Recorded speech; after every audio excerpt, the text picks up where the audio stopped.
It started with that sick, heavy feeling you get when you've run out of options. My rent was due, my car had coughed its last breath on the side of the road, and my bank balance glared back at me with 2 digits that barely covered gas. I stared at my phone for a long time, thumb hovering over my sister's name. Claire, the golden one. The one who always seemed to glide through life while I tripped over every crack. Asking her for help felt like peeling off my last layer of pride. But desperation makes even silence feel expensive. I typed, erased, and retyped the message 3 times before finally pressing send.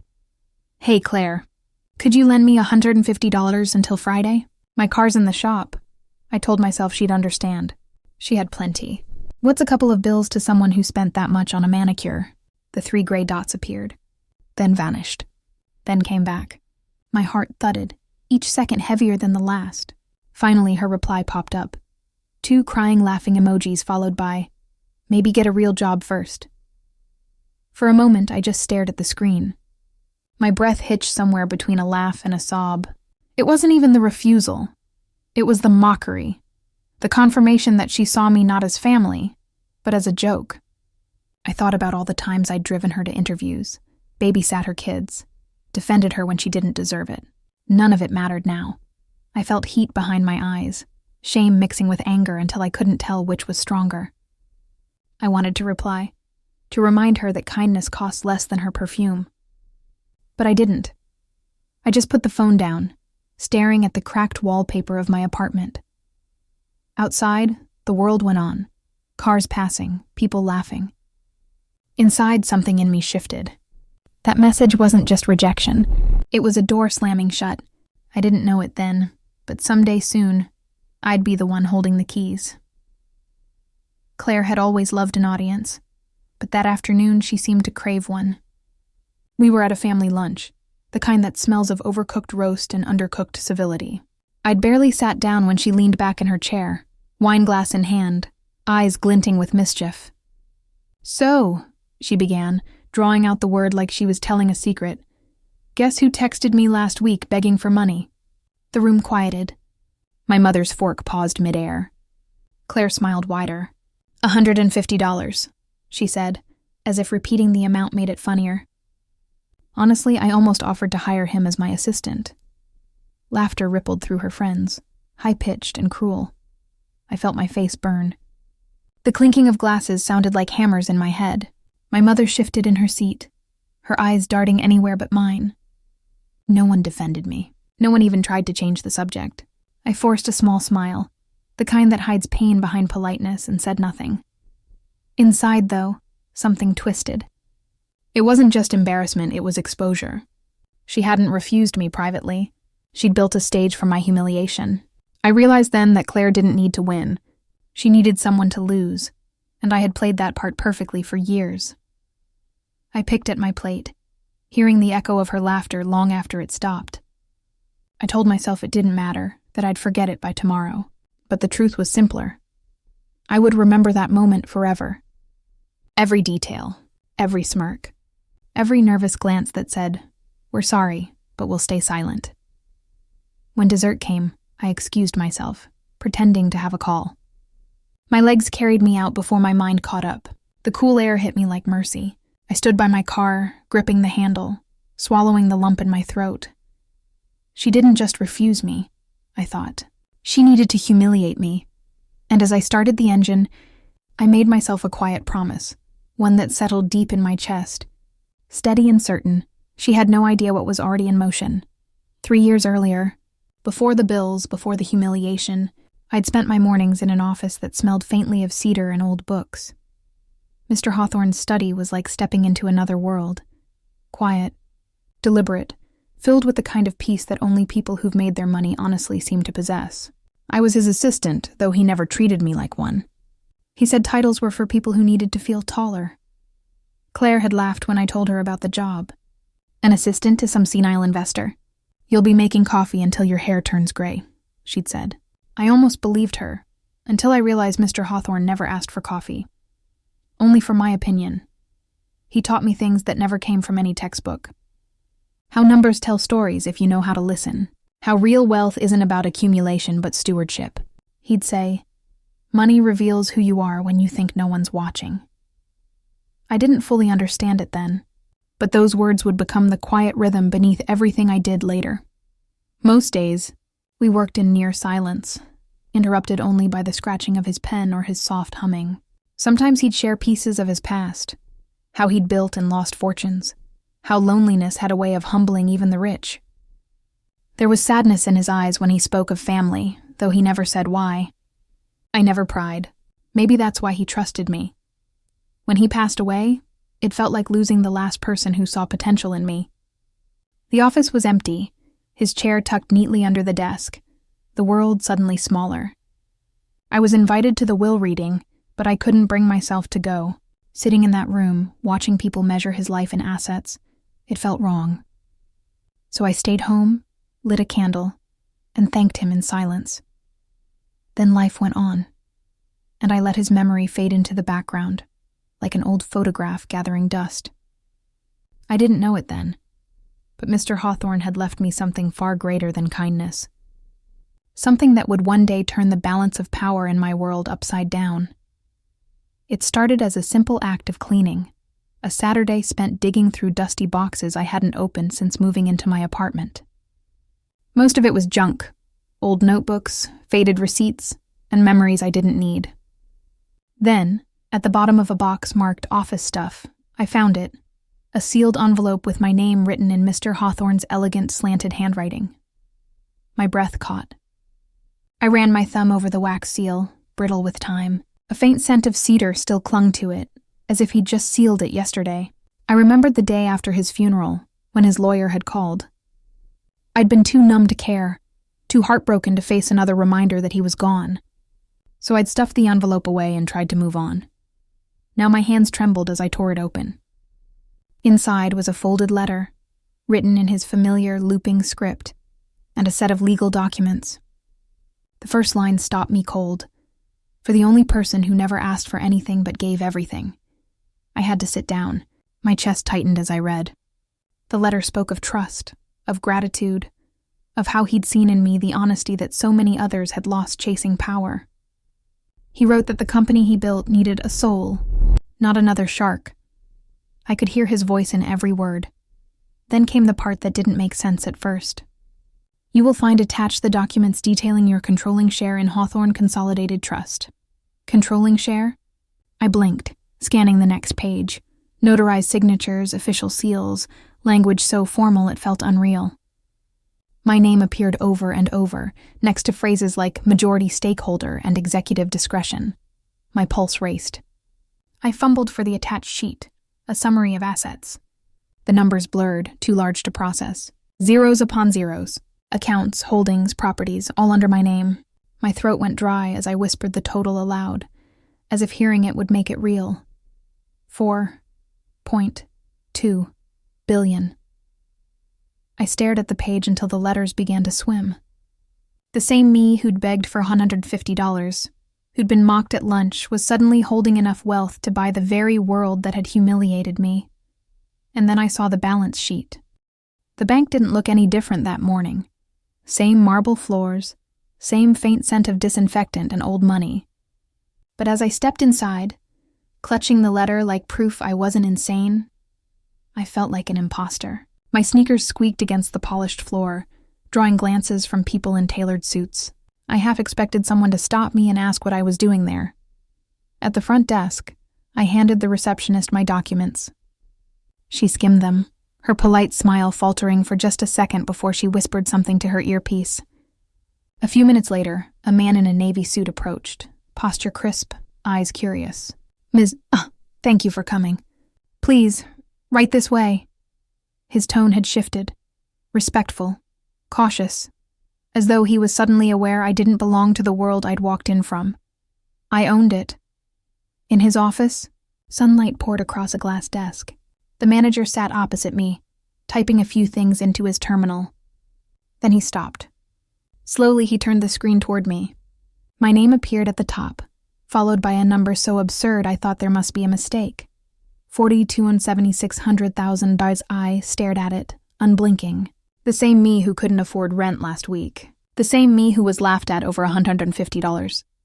My mind couldn't reconcile the two realities. It was as if the universe had pulled some cruel, poetic trick, handing me more power than I'd ever imagined. Right after stripping me bare, "Mr. Hawthorne always believed you'd know what to do when the time came," the manager said softly. His words carried weight, like a quiet passing of a crown. I wanted to laugh, to cry, to scream that I had no idea what to do. Instead, I just nodded, staring at the glowing numbers like they might vanish if I blinked. Somewhere deep down, beneath the disbelief, a strange calm began to form. The kind that comes when the storm finally clears, and you realize you've survived. 3 days ago, I'd been the punchline. Now I was holding the punchline's bank. And for the first time in years, I didn't feel small. I barely slept that night.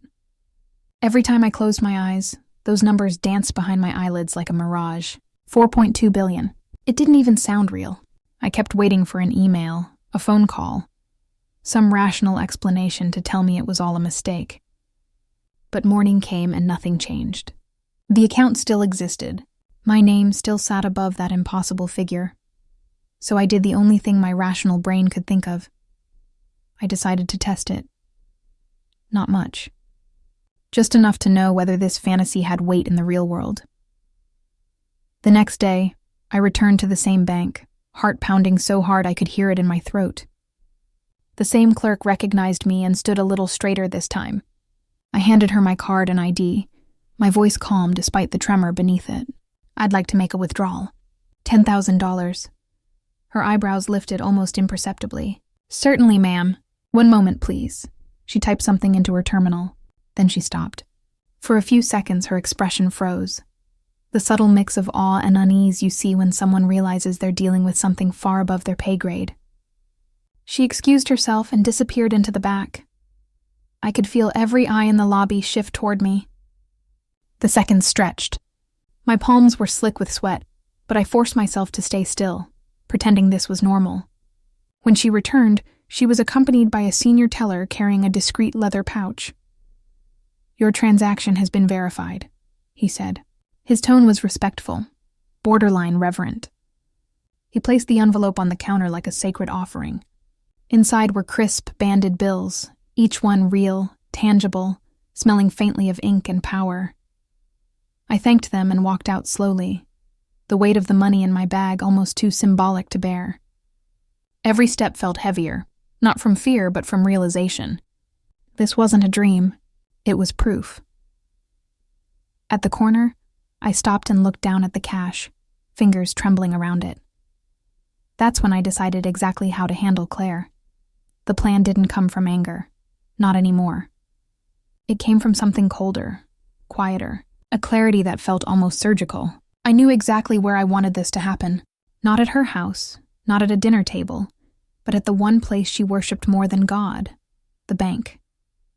The same bank where she'd once bragged about her investment accounts, where she'd told me I'd never understand real money. So I called the manager, the same one who'd shown me the numbers that broke my brain, and scheduled a private meeting. I told him I'd like to move a portion of my assets under a new advisory branch. His tone was instantly deferential. "Of course, Ms. Dabwai, we'll prepare the VIP room." Then I sent Claire a message. "Hey, coffee near the bank tomorrow? Need to talk about something." Her reply came within minutes. "Still broke, huh?" 3 words, and the old humiliation flickered for half a heartbeat, before dissolving into quiet amusement.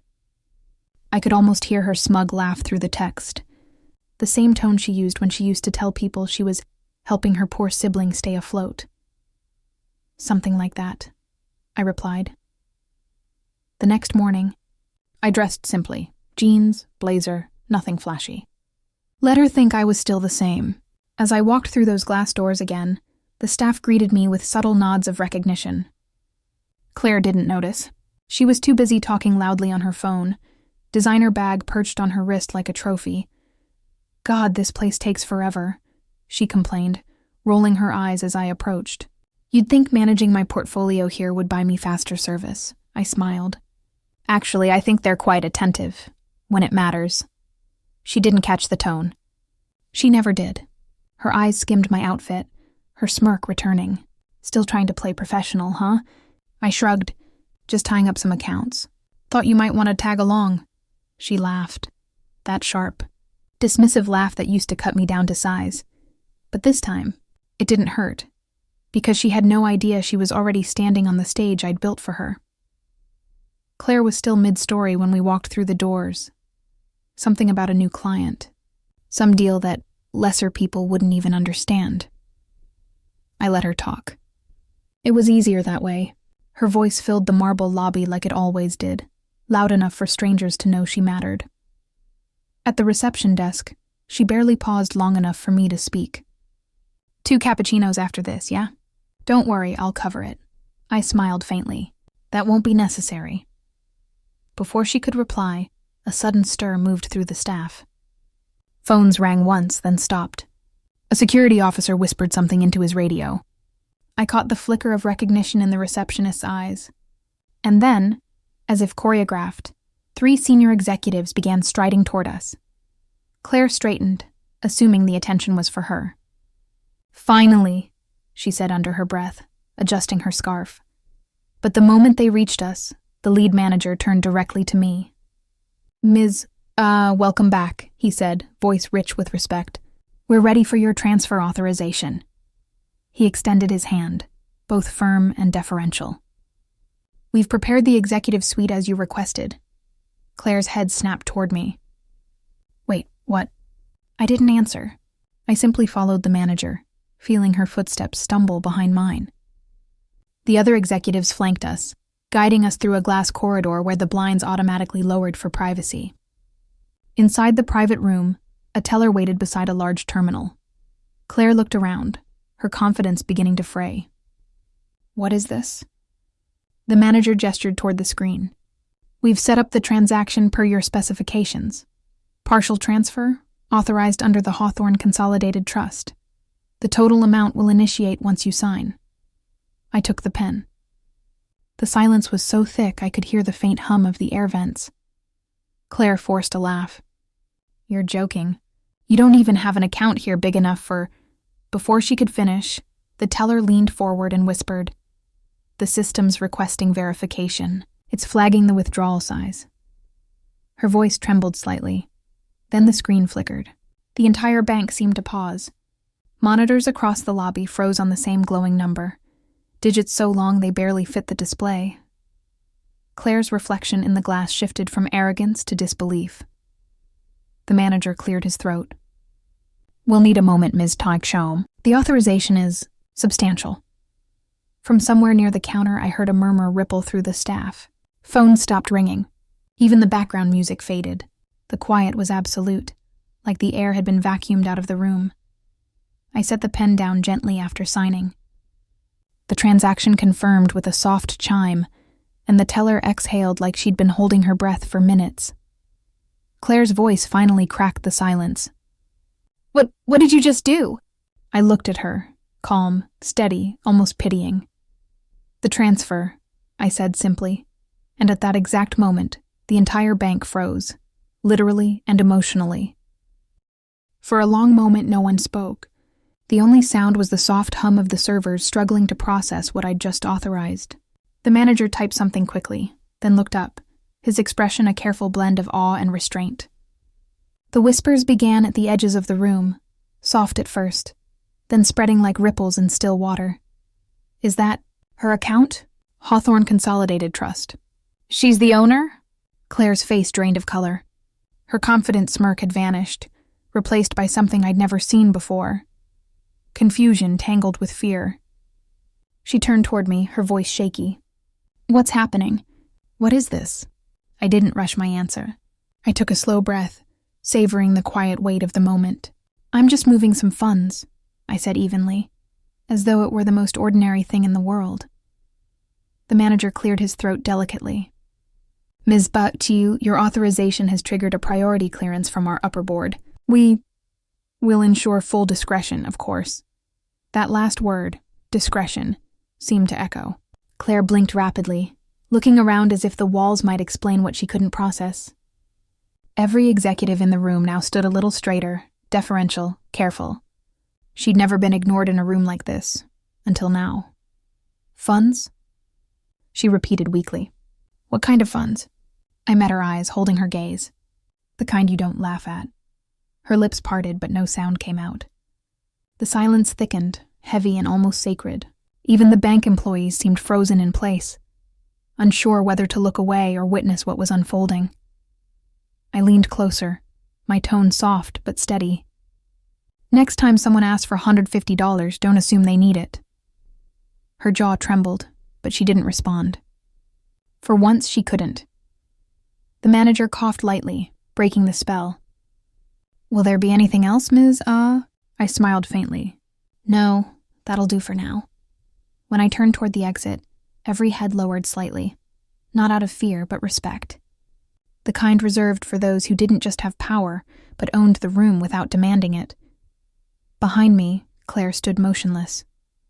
I didn't have to look back to know she was shaking. Not from anger this time, but from the realization that her world had just shifted, and I was the fault line beneath it. The silence followed me out the door, long after the marble floor stopped echoing my footsteps. But I wasn't done yet. 3 days later, I sat at the same dining table where Claire once joked about my $150 request. Everything looked the same: the polished cutlery, the overcooked roast, the forced laughter that always hid judgment underneath. But something had changed, something no one could name yet. Claire arrived late, as usual. Her perfume entered the room before she did, heavy and confident. She wore that same performative smile, the kind that stretched too wide to be real. Sorry, traffic was a nightmare, she said, sliding into her chair. I smiled back. No problem. I'm just glad we're all here. The conversation started safe. Weather, promotions, a new cousin's engagement. Claire spoke the most, of course. She always did, trying to control the air in every room. For a while, I let her have it. I even laughed once or twice, letting her believe the balance had reset. When the plates were cleared, I gently tapped my glass. Before dessert, I said, I wanted to share something important. All eyes turned to me. My mother's brows furrowed. She'd learned to brace for awkward moments when I spoke up.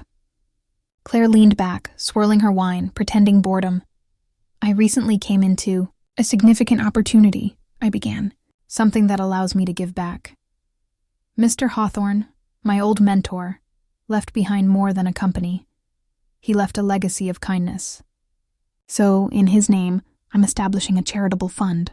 I paused, letting the words settle. It's designed to help people who are mocked for asking. Those who just need a little help, and a little dignity. The silence that followed was exquisite. My mother's lips parted, her eyes glistening. That's beautiful, she whispered. Across the table, Claire's fork stilled. Her knuckles whitened as she stared down at her plate. The faint tremor in her hand betrayed her. I smiled softly. It feels right, giving others what I once needed. For the first time, Claire didn't have a comeback. The mask she'd so carefully worn began to crack, one breath at a time. My mother reached over and touched my hand.